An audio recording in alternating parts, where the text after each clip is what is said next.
नमस्कार प्यारे साथियों, मैं हिंदी व्याख्याता कविता सोरान एक और नया वीडियो लेकर आपके सामने हाजिर हूँ।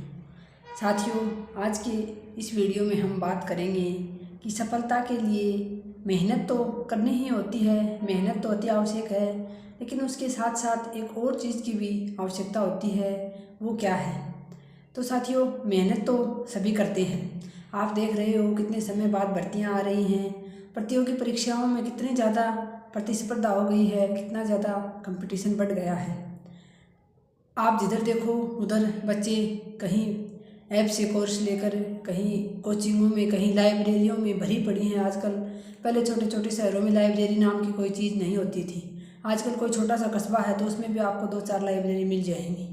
तो ये सारा कंपटीशन का ज़माना है। इसके कारण साथियों, हर जगह आपको प्रतियोगी परीक्षार्थियों की भरमार मिलेगी। तैयारी तो सभी करते हैं साथियों, लेकिन फिर अंतिम चयन तक कौन पहुंचता है, किस में कहाँ कमी रह जाती है। तो साथियों, एक चीज़ जो मैंने अनुभव की है वो है सफलता के लिए साथियों बहुत अधिक मेहनत के साथ साथ बहुत अधिक ही धैर्य की आवश्यकता होती है। जी हाँ साथियों, मेहनत के साथ जो दूसरी चीज़ आपको चाहिए एक प्रतियोगी परीक्षा में सफल होने के लिए, वो है धैर्य। वैसे तो साथियों, कहीं भी चलिए आप अपने जीवन के किसी भी पड़ाव पर या किसी भी दौर में चल पड़िए, धैर्य जो होता है वह मनुष्य का सबसे बड़ा साथी होता है। लेकिन फिर भी प्रतियोगी परीक्षाओं की बात करें तो जैसे पिछले 1 साल से 1.5 साल से आप तैयारी कर रहे हैं, जमकर आपने बहुत अच्छी तैयारी की है, लेकिन इस अंतिम समय में, बचे हुए समय में, जैसे कि फर्स्ट ग्रेड संस्कृत शिक्षा विभाग की परीक्षा में तीन दिन ही बाकी हैं, इसमें आप अगर अपना धैर्य खो देते हैं, आपकी भूख प्यास बंद हो चुकी है, आपको नींद नहीं आ रही है, और तो आप सोचिए आपकी की हुई मेहनत सारी जाया जाएगी, कोई भी काम नहीं आएगी, वो सारी की सारी व्यर्थ चली जाएगी। क्योंकि साथियों, मनुष्य अगर अपने आप पर संयम नहीं रख सकता तो वो फिर कहीं भी सफल नहीं हो सकता। और तो चीज़ छोड़िए, प्रतियोगी परीक्षा का तो जिक्र छोड़िए, वो जीवन जीने में भी अपना सफल नहीं हो सकता अगर खुद पर संयम नहीं रख सकते तो साथियों, खुद पर संयम रखना बहुत ज़रूरी है। अपने आप पर परीक्षा के दबाव को इतना हावी ना होने दें। बचे हुए जो 2-3 दिन हैं आपकी परीक्षा में, इनको बहुत आरामदायक तरीके से निकालें। आराम से जितना रिवीजन हो सके उतना करके, बाद में दिमाग के ऊपर सारा दिन लोड ना रखें बिल्कुल भी।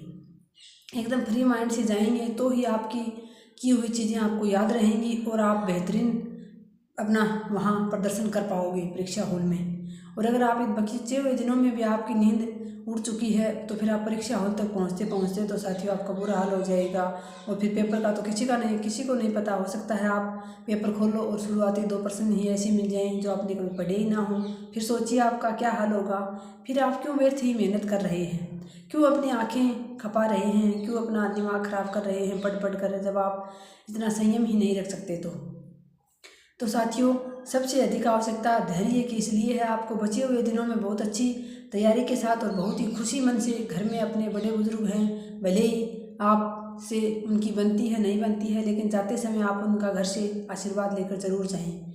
हर हाल में उनका आशीर्वाद आपके साथ रहेगा अगर आप जाते हुए उनका पैर छूकर जाते हैं तो। और आगे चलकर परीक्षा हॉल में आपको आरामदायक स्थिति में पहुंचते हुए बगैर कोई हड़बड़ाहट के और आराम से अपना पेपर हल करना है। और वैसे भी साथियों, जो सरकार है वो तो परीक्षार्थियों को किसी भी हालत में तंग करने से चूकती नहीं है। एक तो बेरोजगारी की भरमार है, ऊपर से साथियों पेपर जो है वो 2-2 अलग अलग सेंटरों पर, जैसे कल ही एक साथी का कमेंट था किसी का कि एक सेंटर उदयपुर है तो दूसरा जयपुर है।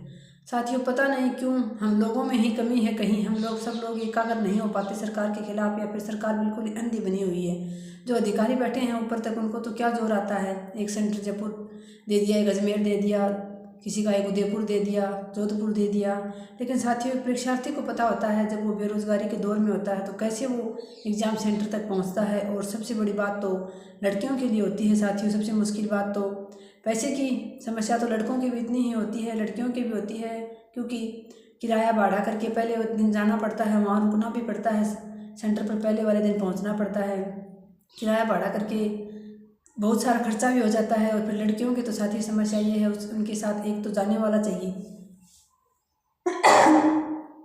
और किसी के साथ ये छोटा बच्चा है तो वो साथ लेकर जाए तो मुश्किल, छोड़कर भी नहीं जा सकते उसको।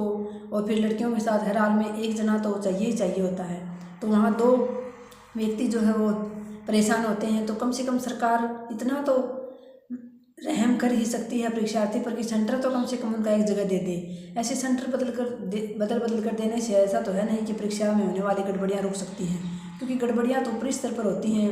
भले ही कितनी ही गहरी चेकिंग कर ले सरकार, भीतर भेजते हैं अंदर जहाँ परीक्षा हॉल में, वहाँ गहरी चेकिंग की जाती है लड़कियों की, जहाँ नाक कान सब कुछ गहने पहने होते हैं वो निकलवा दिए जाते हैं। बहुत गहरी वहाँ चेकिंग होती है, वहाँ कोई नकल लेकर नहीं जाता है। नकल होती है वो तो सबको पता होता है, कहीं ना कहीं गड़बड़ और ही कहीं होती है, वो रुकती भी नहीं है साथियों, लगातार हो रही है। लेकिन फिर भी सरकार जो सीधे साधे एक परीक्षार्थी हैं जो तैयारी कर रहे हैं, अपनी मेहनत कर रहे हैं, अपनी मेहनत के दम पर कुछ पाना चाहते हैं, उनको परेशान करने के सिवाय कुछ नहीं कर सकती है। तो साथियों जैसा भी है, हम तो इस सिस्टम के भुगतभोगी हैं, तो हमें तो करना ही पड़ेगा।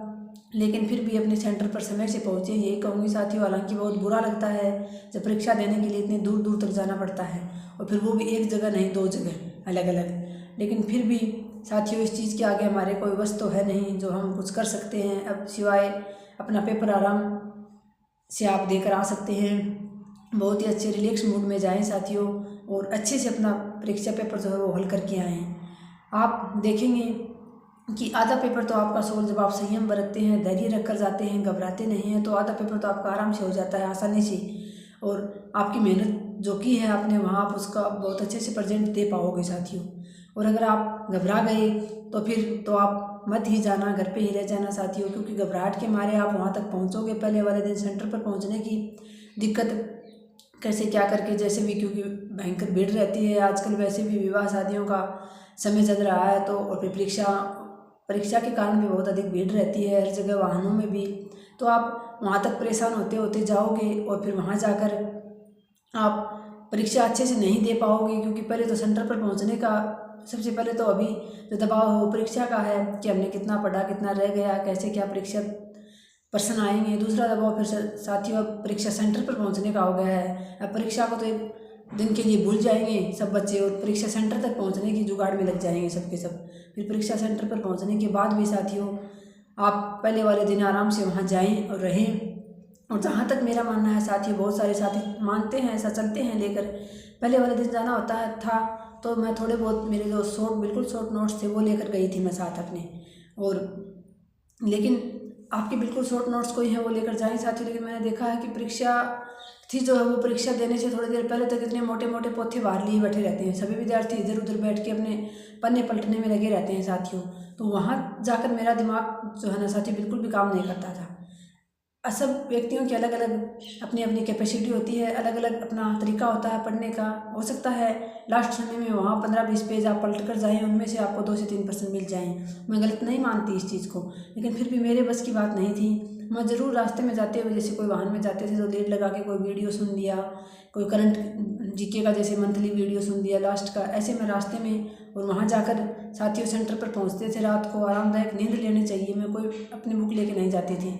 और मैंने इतने पेपर दिए हैं साथियों 2014 से लेकर 22 तक, कभी भी मुझे याद नहीं कि मैं परीक्षा सेंटर के सामने कभी कोई किताब लेकर पढ़ी हूँ, क्योंकि मैं लेकर ही नहीं जाती साथियों कभी भी। और वहाँ बच्चे इतना फटाफट लगे रहते हैं दूसरे को देख के, और एक दूसरे के पास किताब देखते, जिसके पास तो ये किताब है, ये तो मैंने पढ़ी ही नहीं, अब मेरा क्या होगा।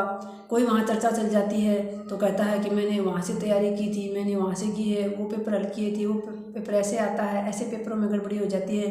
तो साथियों मेरा तो मानना है जहाँ तक हो सके आप परीक्षा केंद्र में जाने से पहले बाहर खड़े किसी भी ऐसी वैसी परिचर्चा से बचकर रहें, किसी के साथ भी किसी प्रकार की परीक्षा से संबंधित चर्चा ना करें, क्योंकि साथियों आपका मस्तिष्क उस समय दबाव में आया होता है और आप कुछ बाहर सुनकर जाते हैं तो फिर वही आपके दिमाग में चलता रहता है।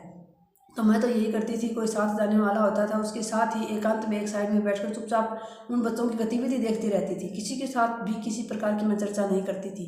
कोई बोलता था तो भी मैं किसी की ओर ऐसे मैं रुचि नहीं दिखाती थी बातचीत करने में, क्योंकि मुझे पता है बातचीत शुरू होगी तो फिर पता नहीं कहाँ की मारी कहाँ पहुँच जाएगी। कोई किसी प्रकार की बात बताएगा, कोई किसी प्रकार की परीक्षा को लेकर, और फिर मेरा मस्तिष्क वो सही से काम नहीं करेगा। इसलिए मैं पेपर में जब भी जाती थी रास्ते में की बात हो या फिर वहाँ परीक्षा हॉल में जाने की, परीक्षा केंद्र के सामने जाने की बात हो, जाने के बाद साथियों में किसी भी प्रकार की परिचर्चा से बचती थी। मैं किसी से बात बहुत कम करती थी। तो मैं तो आपसे यही कहूँगी, अगर आप किताब लेकर जाते हैं, आपको लगता है लास्ट समय में पढ़ा हुआ आपको याद रहेगा, वहाँ आप कर पाओगे, तो आप ज़रूर लेके जाएं। लेकिन लास्ट समय तक बहुत जल्दी जल्दी पेज पलटकर अपने दिमाग को दबाव में ना लाएं साथियों। आधा घंटा पहले तो कम से कम आप बुक को साइड में रखकर रिलैक्स होकर परीक्षा केंद्र के बाहर आराम से इधर उधर टहलें, पानी पिएँ। उसके बाद अपने इष्ट देव और अपने बड़े बुजुर्गों को स्मरण करते हुए, अपने माता पिता का आशीर्वाद लेते हुए परीक्षा केंद्र में जाएँ और वहाँ बहुत ही शालीन तरीके से अपने पेपर को पढ़ें। प्रश्न को 2 से 3 बार पढ़ें और उसके बाद उस पेपर को आप हल करें। प्रश्नों में हाँ या नहीं का विशेष ध्यान रखें साथियों। आप सभी को बेस्ट ऑफ लक। आपका की हुई मेहनत, आपने जो पढ़ाई की है वही आपको वहाँ पेपर में प्रश्न मिले, ऐसी मैं दुआ करती हूँ। और सभी साथी आप कामयाब हों। आपसे भगवान, आपके लिए भगवान से मैं प्रार्थना करूँगी कि आपको ज़रूर सफलता दें साथियों। और अपना बेस्ट देने का कोशिश करें। वहाँ परीक्षा में भी अब तक आपने जितना बेस्ट दिया, वहाँ परीक्षा हॉल में भी अपना बेस्ट देने की कोशिश करें। बस साथियों, इतना ही आपके हाथ में है। मिलते हैं नेक्स्ट वीडियो में। धन्यवाद। जय हिंद, जय भारत।